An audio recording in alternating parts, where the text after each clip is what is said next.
Conversations.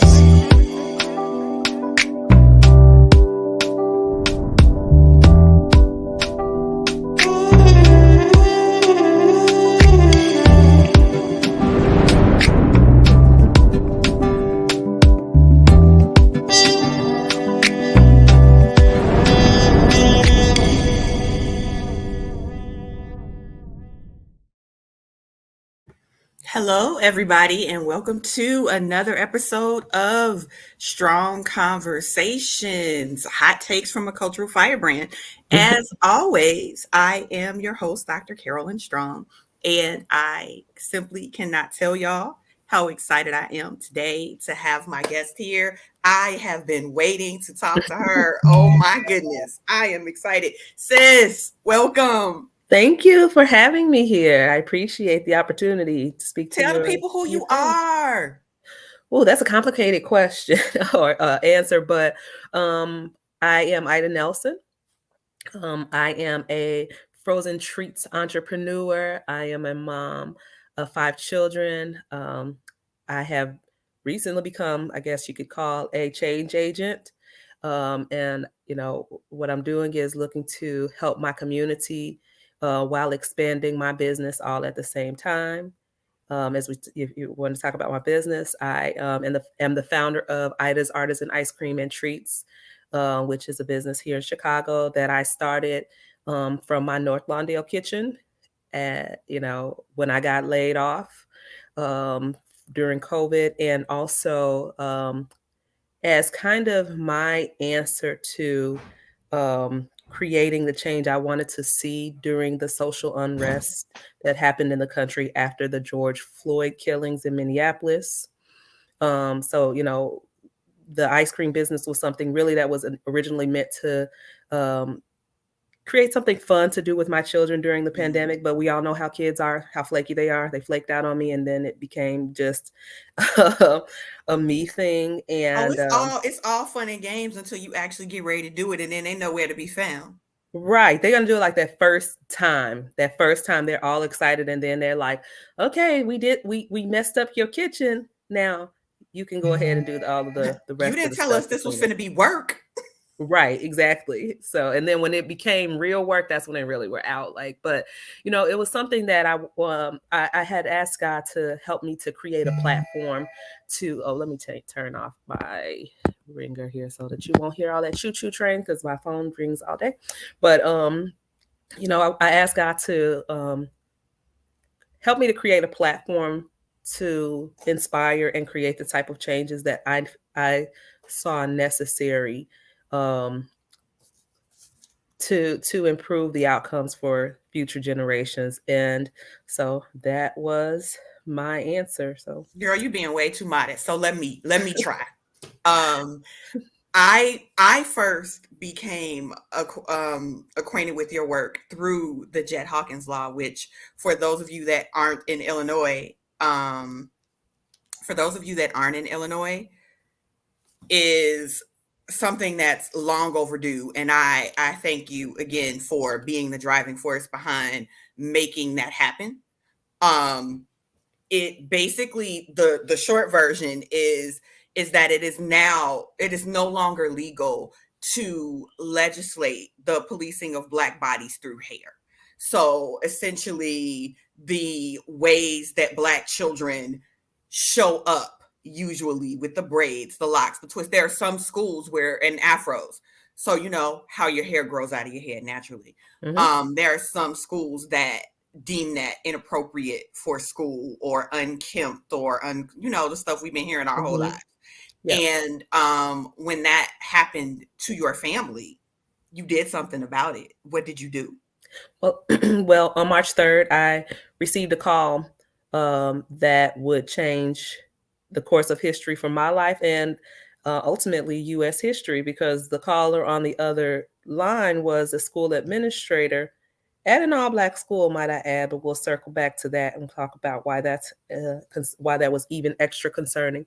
But she advised me that my 4-year-old son's hair was inappropriate for school or unacceptable for school, and that if his hair were not changed, then he would be facing academic exclusion from school until I corrected the problem, which was his hair, which I had braided the night before per his request. And I understood that this was a microaggression that was a direct threat to the mental health and the cultural connection for my child. And so this prompted a series of actions in advocacy that led to the Public Act. It's Illinois Public Act 102 0360. It's inspired by the Crown Act. The great thing about the Jett Hawkins Law is that it eliminates any policies and procedures and funding related to, any discrimination of Black hair for children in the state of Illinois, public, private, and charter schools, all public, private, and charter. And what makes this even more so unique is that there is not another school, there's not another state that includes private schools. And it was very important to me to have that language be included in the law so that our children can stop suffering under the Private Act. Because that's always, well, we're a private entity, you pay to be here, we police ourselves, and we have the right to do so because we're not a public entity. And Yes. that was one of the things also that kind of piqued my interest, is like, okay, this includes private schools too, because if memory serves, this was not a public situation for you. No, it was a private school, and it was a all Black school. And I sent my children to this school intentionally because I wanted them to be, I had the idea, this thought in my mind, that they would be immersed in their culture and that they would not face discrimination if they were in a environment of their peers. I did not want to have to defend my children's right to be Black in this small environment, and that's why I put them in this school. And ironically, it was a Black man. So we can talk about what's that, internalized microaggressions. Mm-hmm. And we can talk about that. But it was a Black man that told me. That makes sense because when you are dealing with being excellent, the definition of being excellent in this space has always been defined by the dominant culture. Mm-hmm. So excellence in its truest form, according to the people that write the rules, is approximating whiteness. So in that, regardless of who's at the helm, if we're teaching you to be excellent and we're subscribing to this narrative, then we're teaching you to approximate whiteness. Mm-hmm. And in that is not wearing your hair in its natural state, because that does not appeal to those in power. Yeah. And I specifically talked to them about the dangers of continuing to teach Black children respectability politics, and teaching them that they needed to shed all aspects of their culture and how they show up in the world in order to, fit into the white standards of beauty, the white standards of excellence. They were grooming the children, what I come to figure out, to be able to fit in to Ivy League schools.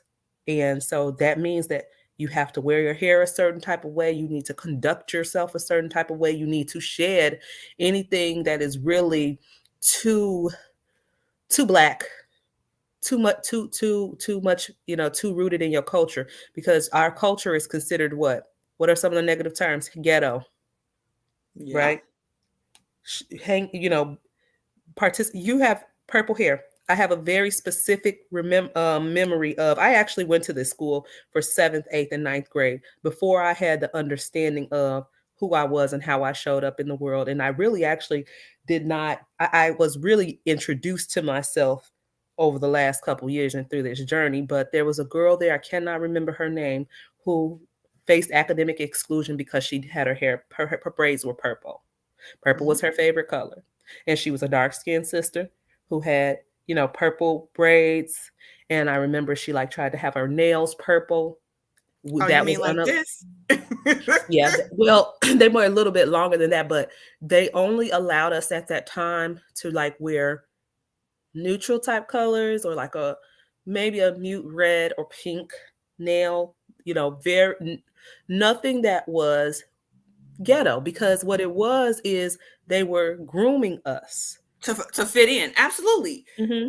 And the thing about it is that that is that's a part of our journey now as a people, and it's a circular journey into finding our way back to ourselves. And Hmm. it's taking time, because it took time to instill this thing in us, that everything about our culture and the way we show up in the world and being our authentic selves is bad.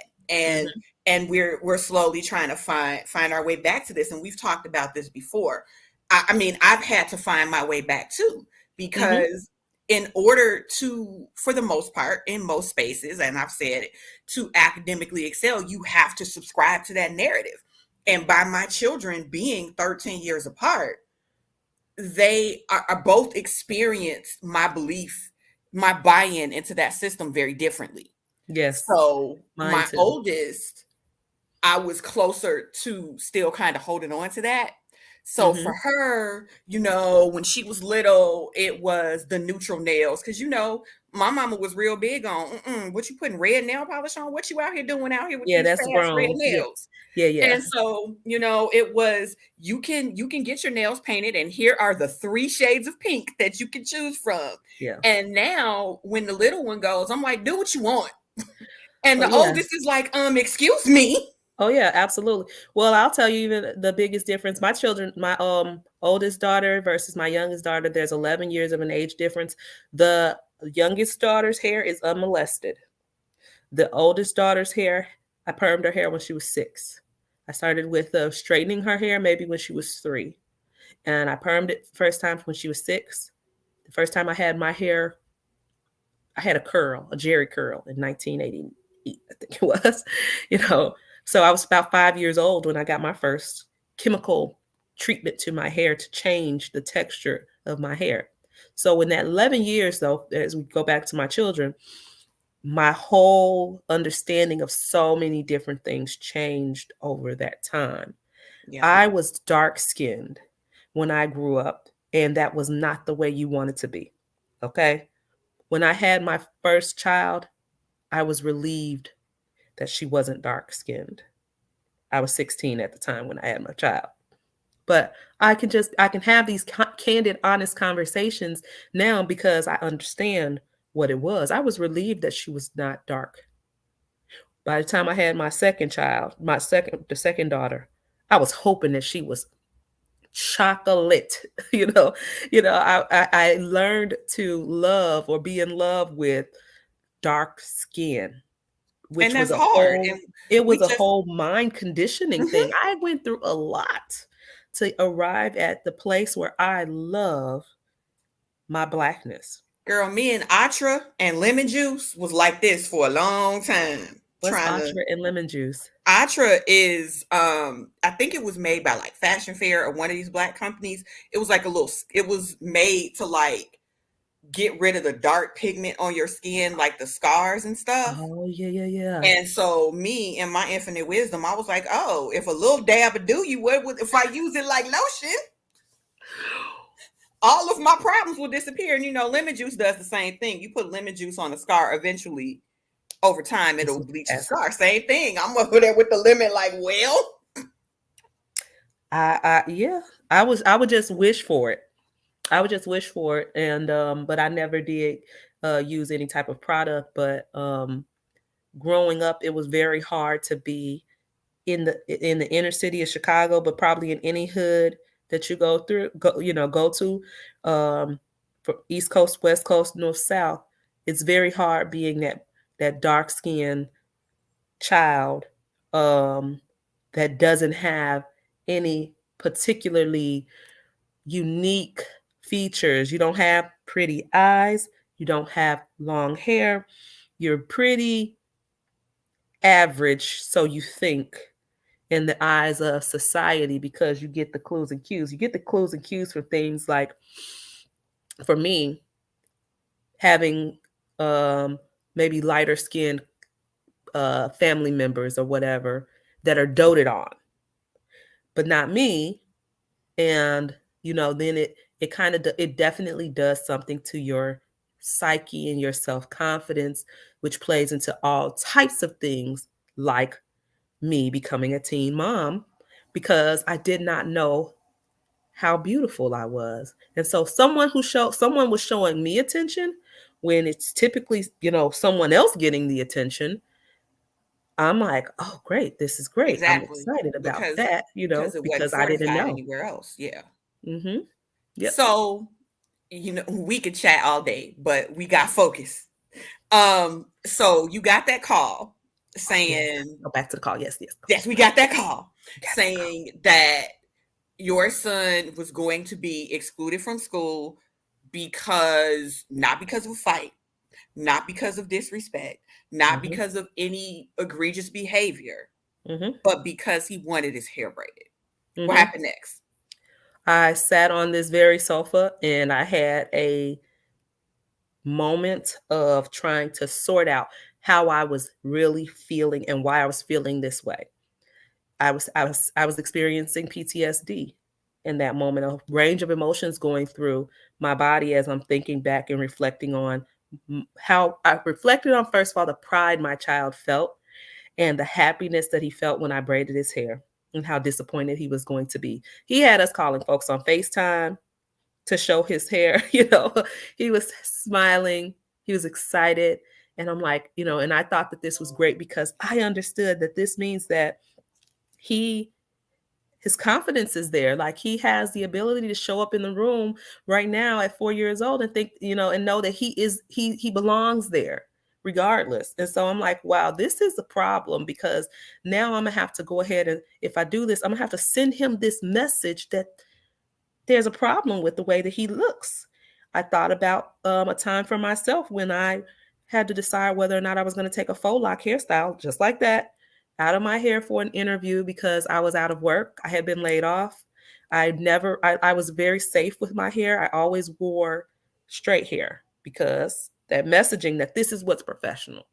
This is what, how you look. This is how you groom yourself. You don't wear ethnic hairstyles in a corporate or professional setting.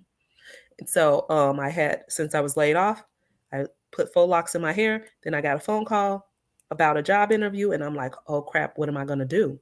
Am I going to show up as my authentic self? Because I love my hair like this. It looks great. I was trying to make the decision as to whether or not I wanted actual locks because I thought that they looked good. But again, I was afraid because of the stigma that comes along with locks.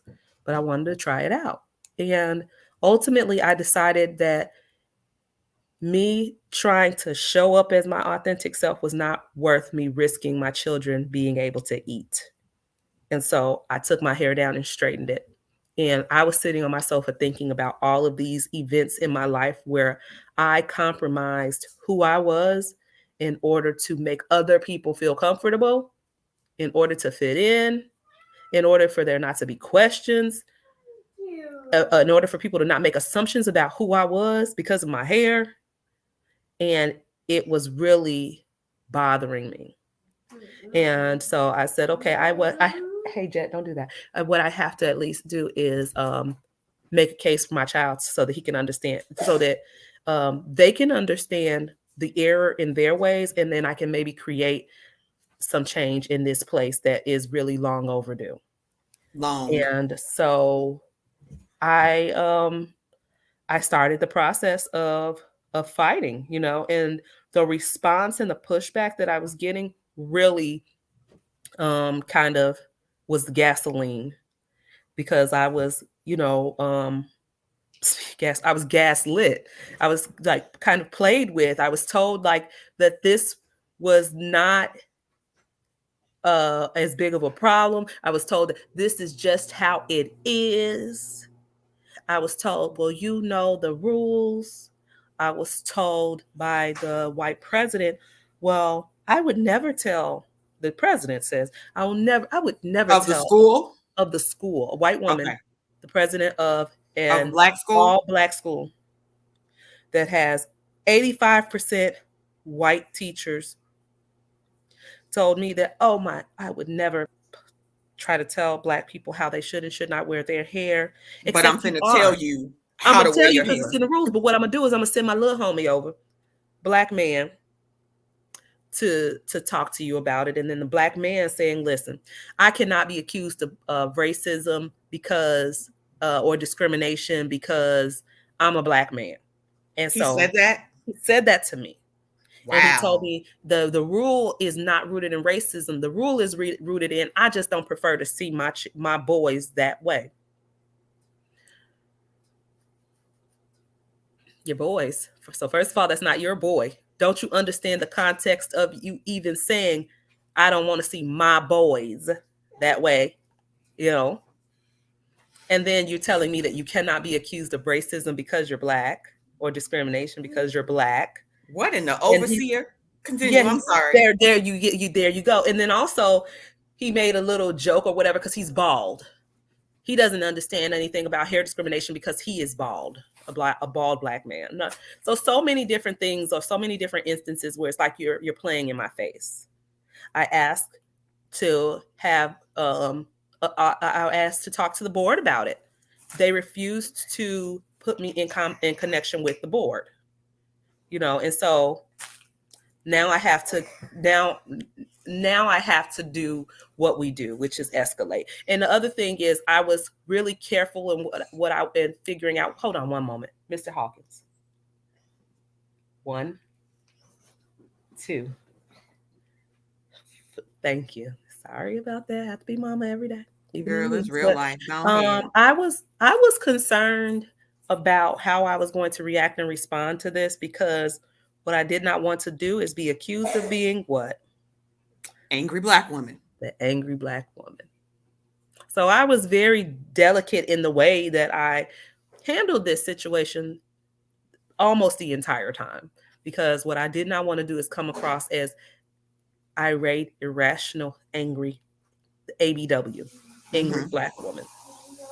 What I did was I took the time to really understand why I felt the way that I did, and why it was important that I die on the hill about this. Someone asked me specifically, are you willing to die on the hill about this? And I said yes. And then I had to understand why it was a yes for me. And it was because, there are just too many. I understand how these things lead to Black people being killed in the street. Absolutely. And that was part of the reason that this part of the series was called The Continued Policing of Black Bodies. Mm-hmm. And I know that once I put that out there, I did receive some feedback saying, don't you think that's a little bit dramatic? No, I don't.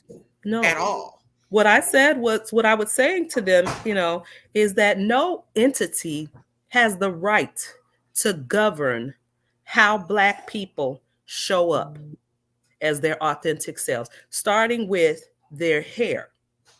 My hair is an extension of my body.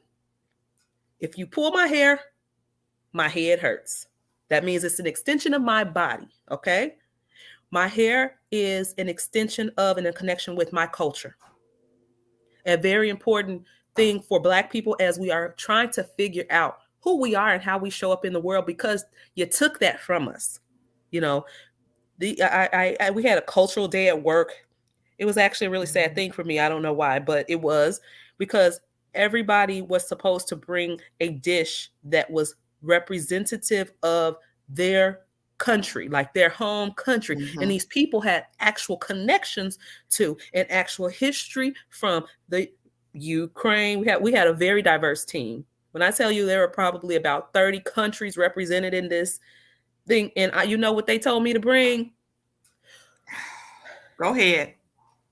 Greens. And I was gonna say watermelon, mac and cheese. We would have been fighting if somebody would have told me to bring some watermelon. But Southern cuisine, that's a part of our American diaspora. But that, I don't know if I should be bringing the jollof rice from Senegal or from Ghana or from Nigeria, because those are all 3 different types of the jollof rice. I don't know if I should be bringing fufu. I don't know where I am from. And that was very sad for me. And so these different experiences are a part of the pieces of us and what we're doing when we're trying to wear our hair a certain type of way. When we are trying to connect with something inside of us, and we just don't even know what it is. When we wear our hair and we love braids, we really, for years, for centuries, braids, right? All different kinds, protective styles. Well, our hair is really, it has really been our protection. If we go back and look at the history, Absolutely. it symbolizes what tribe you might have been from, what your age is, what your social status was. It literally has spiritual connections for not even only African people, but other people from other cultures as well. The Absolutely. hair I is mean, hair is spiritual across cultures. I mean, I know that there are some native cultures where there are only certain people that are allowed to braid your hair. And yeah, there are rules to touching someone's hair.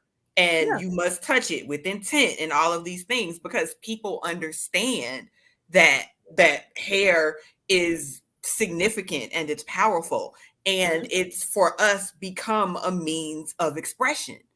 yeah. And when you take that from us, you cut off a part of who we are. And I think that a lot of us have been programmed to not truly understand it. And it's not Oh, malicious at all. I really do believe on some level that let me put some, yeah. We really got do feel like they're trying to help. Im- implicit and explicit, but even certain things that you think about, the things that our mama said to us when we were a kid. You can't let everybody get in your head, and don't let nobody Use your touch your comb. hair. Don't let nobody touch your hair. You're in school, don't you get your hair combed or whatever. Don't let nobody be playing in your head. Yeah. And they don't even necessarily, maybe, I don't think they necessarily really know why they say these things. No. I don't think that they know why people don't think as deeply into why we call it a protective style. People don't think about why we say this is your crown, of glory. They don't really know the historical significance of this. It's just something that, just as if we can say, like, DNA transcends, and now Ancestral we're memory. understanding pain transcends, spirits transcend, so have been removed from our culture, but our culture has not been removed from us. Absolutely. And so, So go ahead. yeah, You so might I'm be able saying, to so finish. as we go through, like, I was able to do what I did because during COVID, I took that time to have a spiritual and emotional reckoning with myself. I was forced to, and I said, well, if I'm going to be here, I might as well come out of this pandemic better than I went in. I might as well come out whole. And so I made a lot of decisions. Like, I wrote an op-ed about all of the ways that I had felt, like the intersectionality of the marginalization that I felt in my life as a Black woman, coming from an economically disadvantaged community, coming from the color of my skin, the darkness of my skin, and just how I show up in the world. All of these different intersectionalities. I was a single mom, young mom, all these different things, the way that people saw me, and taking like a collection of my experiences and owning them, understanding that God created me in a unique way with these unique experiences for a unique purpose.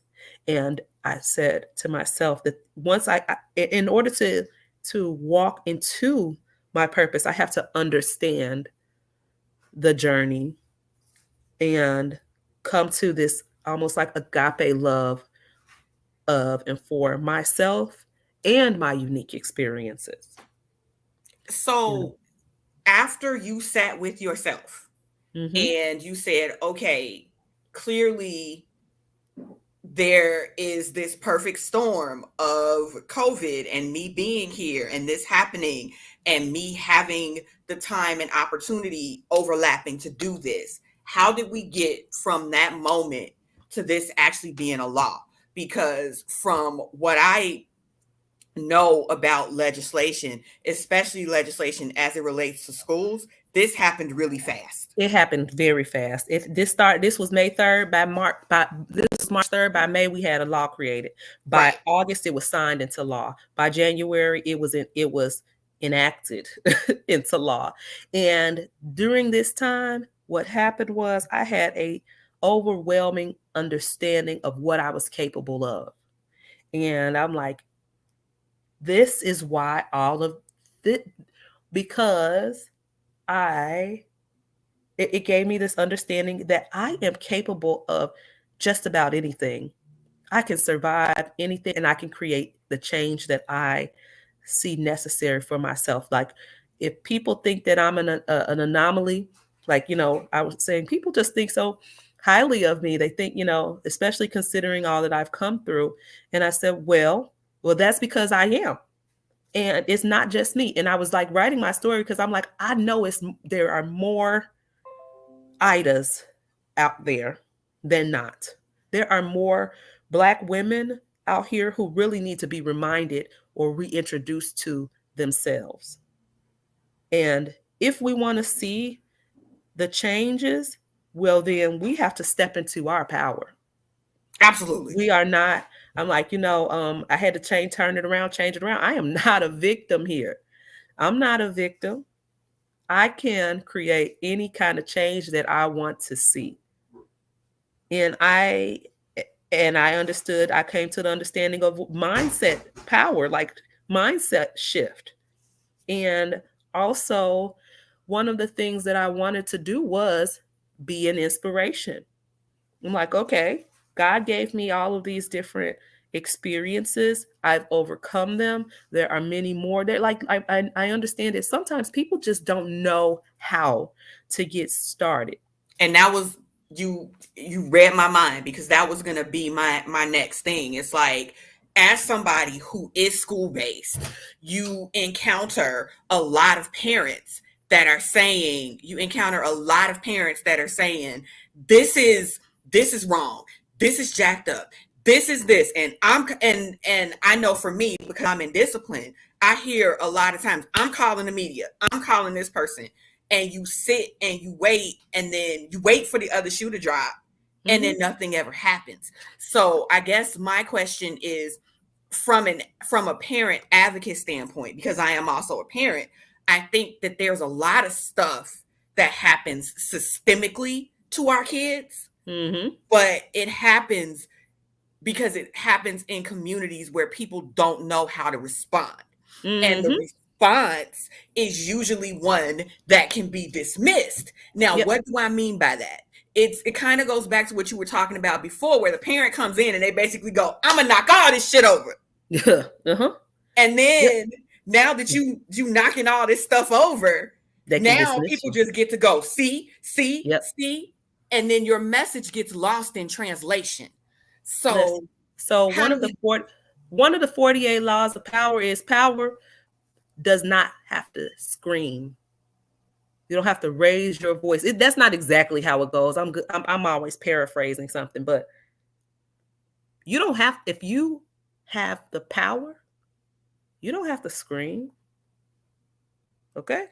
No, absolutely. But I think that for us, and by us, I mean Black women, we're so used to not being heard that when we respond that way, that's really the only time someone hears us.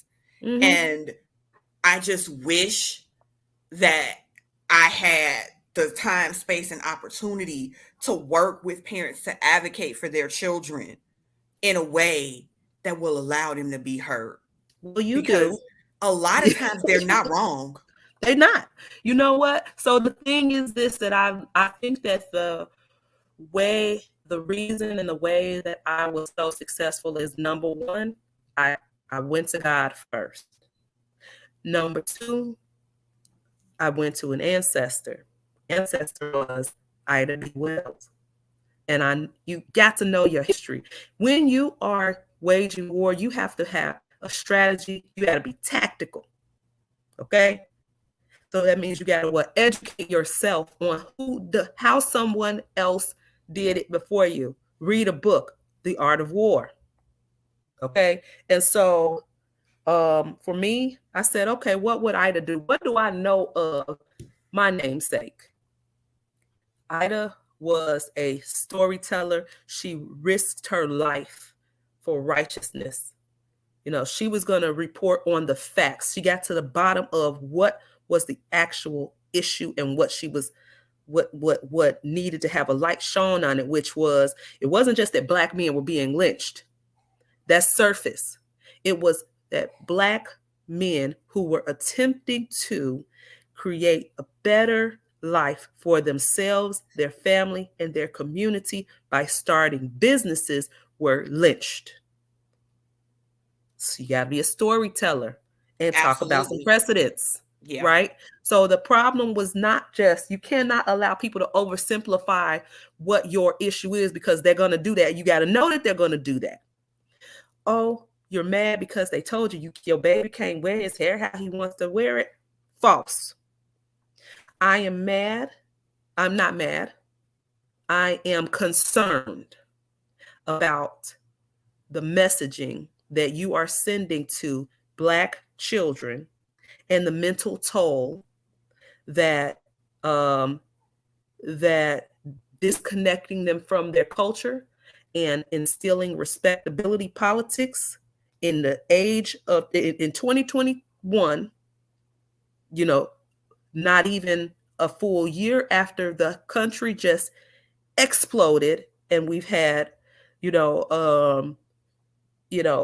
rioting in the streets over racial equity and injustices. I'm concerned about the messaging that you're sending to children. Oh, absolutely. And to us as a community. I'm further concerned about the fact that you are teaching this to a toddler. I am concerned that you all have not taken the time as educators to understand how your implicit and explicit biases are affecting my child's academic attainment, because you're willing to put him out of school at 4 years old because of his culture. So you have to be able to present, you got to be able to paint the picture of what the actual problem is. And then if you're extra savvy, tie it into something that is already an initiative, social emotional learning. Okay, so this I'm concerned about my child's social and emotional development in this environment. I'm concerned about your cultural responsiveness. Absolutely. You got to call it out. And when I got tapped to do the Jett Hawkins explainer video, I was very proud for them to call me to do that, by the way. One of the things that, did a good job. Thank you. One of the things that stuck with me that I wanted to completely get across is that as early as the age of 4, children, and by children, families, because no child is an island, families are having to decide or being sent the message that they have to alter their authentic selves in order to be deemed worthy of an education. Like, yep. And then education is free and authentic if you show up the right way. Well, another thing is I wanted to talk about is re-educating ourselves, because in order to denounce something that is wrong, you got to announce it. And so now it's like, okay, this is another higher level. We got to unite ourselves as well, because when we have babies, again, remember back to when I had my baby, my first child, I'm like, oh my God, thank God that she's not going to be Black like me. So she don't have that, at least she don't have that issue. We look at a Black child's hair. First thing we look at when they're born is their ears and their hair. And them nail beds. Okay. Wrong. When you start saying things like that child got bad hair. Ooh, that child got good hair. In the earshot distance of another child who you ain't telling them that they got good hair, you're sending a message. You at home, the first teacher of the child, that there's something wrong with them, and you're giving them these little messages. You're sending little messages that something is wrong with you. And the biggest part, the reason that we stay in poverty and the reason we stay at the bottom of the totem pole is because of our mindset. We have rendered ourselves victims. That was the reckoning that I had with myself, that I am not a victim. And from that moment forward, no, I am not a victim. I started this business. I got laid. Listen, let me tell you how how interesting God is. I had that conversation with myself. I started writing this op-ed on May 3rd of 2020. May 4th of 2020, I lost my job. I got laid off. And I was cool as a cucumber when I got laid off, which is uncharacteristic for me. Like I work. I'm a breadwinner for my family and everything like that. But when I got laid off, I was like, well, thank you, Lord, for doing for me what I would have never done for myself. And I said, oh, you so cold-blooded the way you did it, because you knew what was happening. And see, so we know God prepares. They say God will prepare a place for us. You don't have to wait to die to get to the place that God has prepared for you. He's preparing you right now. Okay. So he prepared me for what was about to happen. I said, thank you, Lord, for doing for me what I would have never done for myself. Because what I know is that you will never see your children begging bread, and I won't see mine begging bread either. So as long as these work, Lord, I'm going to make sure that I provide for mine, and I need your help. I need you to breathe life into me and keep me going, right? And then I started my business. I did not know how to make ice cream. As a matter of fact, the way that happened, I was going to make ice cream with the children for COVID. I ordered an ice cream machine. Because of COVID, it was late. It was like 3-4 weeks. Amazon was tripping back then. So when I called them, they sent me another. And then the first one that I ordered arrived at the same time. I had 2 ice cream machines. And I just got laid off. They came. It all happened like boom, boom, boom. And I said, well, I guess I'll start learning how to make ice cream. And I personally am so glad you did, because it is yummy. I'm so glad that I did too. But I said, you know what? Hey, I don't know how to make ice cream, but I know one thing. I know that I can learn anything that I want to learn. I know that I know how to cook. And I know how to, I'm big on the flavors. I know that it's in me to be able to create everything that I need in order to be able to survive. So speaking of that, let me ask you this, and then we're going to have to sign off, as much as I could talk to you all day and have. When you start a toolkit and when you build a toolkit, you don't go out and get everything all at one time. So what we want to do is build a toolkit for parents to be able to be their child's first, best, and most ferocious advocate. If you had to start that toolkit with 3 things, what are we putting in that parent advocacy toolkit to start? Oh goodness, I have it. I started writing that down.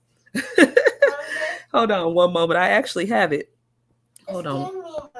There's something on top of there. Okay, give me one moment and I can tell you what we can do about that. Okay, give me one moment.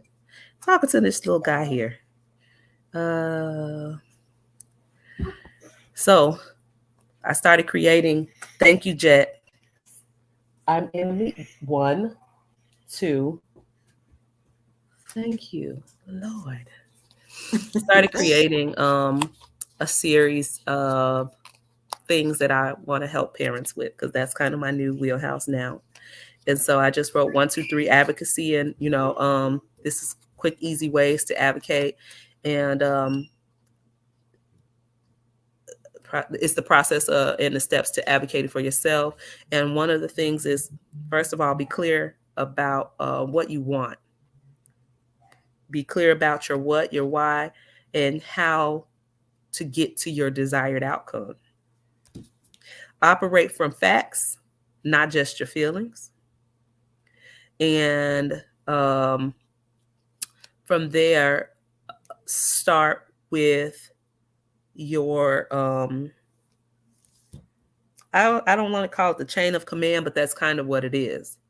Like you start on the administrative level. Yeah, follow the chain of command. I mean, that's what we got. I don't have a Yeah. language for it right now, but Yeah. go where you're supposed to go, because Yes, it's easy to be dismissed when you skip steps. Yep. Because then it's, oh, well, you're not even following protocol. Yep. You're supposed to start here. But before even doing that, you know what you have to do is you got to be in game. You have to be involved in your children's goings on, because your presence will mitigate a lot of situations. Your presence will build the relationships, whereas you may not even have to go so far because you have that relationship. I know we have to go, but I'll just share with you briefly something that happened with Jett. I get a phone call because Jett is a Scorpio male. Need I say more? He's something else, okay? And I get a phone call from his principal one day saying, so Superstar would rather be in front of a camera today instead of in front of this whiteboard because he's up here cutting up. And, I'm trying to do a little different parenting than what happened with me. Because what would have happened with me is I would have got in trouble. I would have got, don't make me come up there. And every so often I do get like that with him, don't make me come up there. I still will get rowdy with you. But what I said this day was, you know what? Jett is, his likeness, his image, his story is on display for the entire world.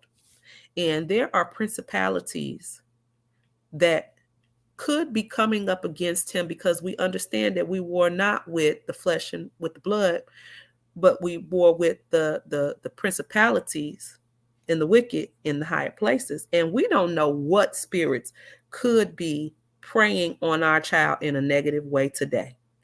There could be some spirits out there cussing the face of this beautiful Black boy with his braids all over, with his picture all over everything. So I said, well, let's try this.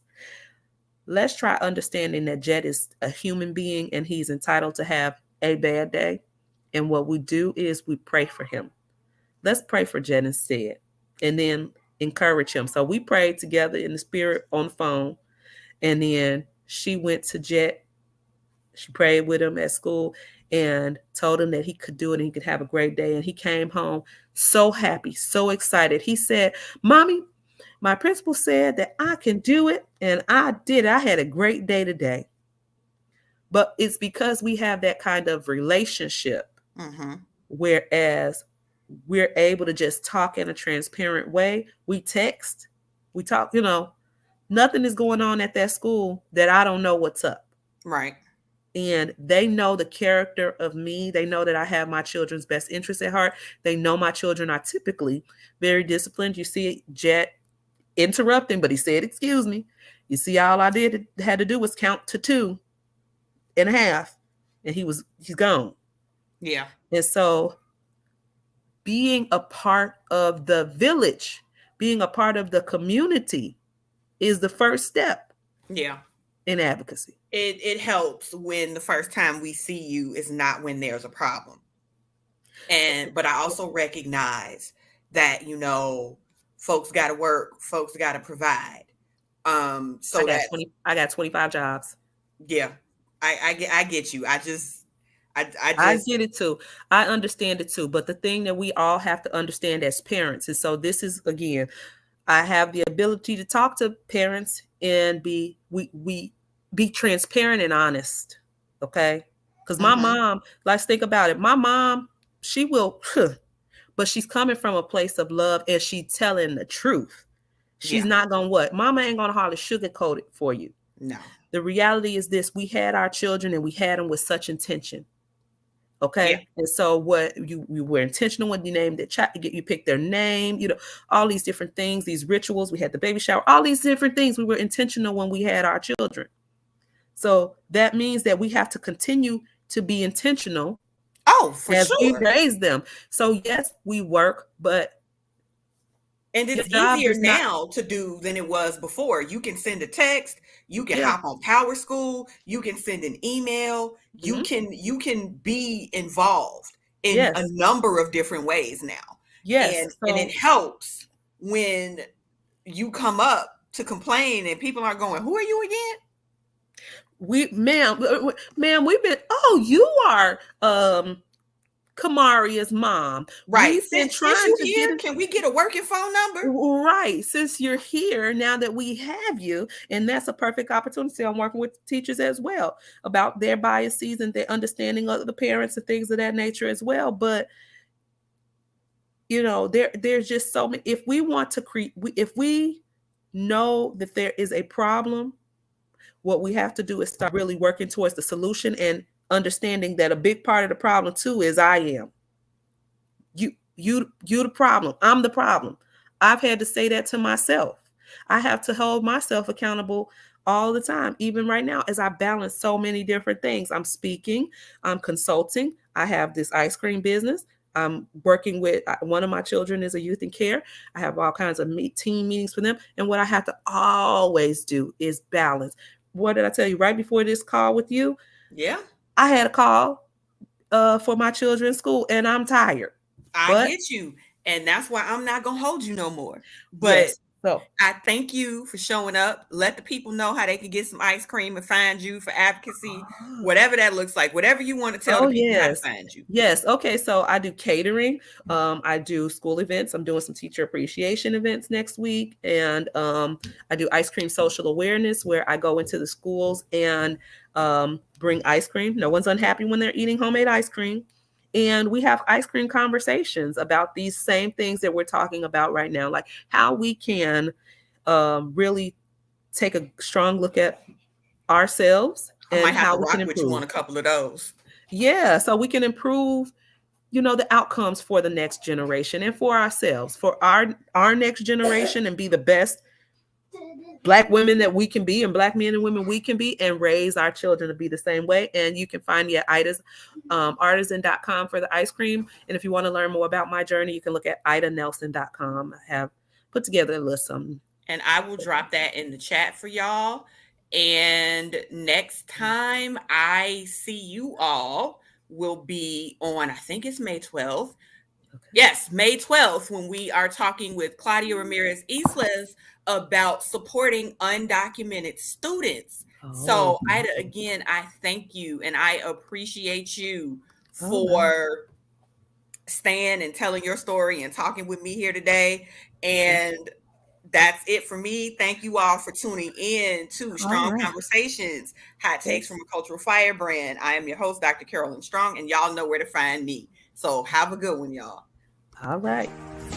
You've been listening to Strong Conversations, Hot Takes from a Cultural Firebrand. Make sure to like our Facebook page at Strong Conversations or follow us on Twitter at Dr. Carolyn Strong. Until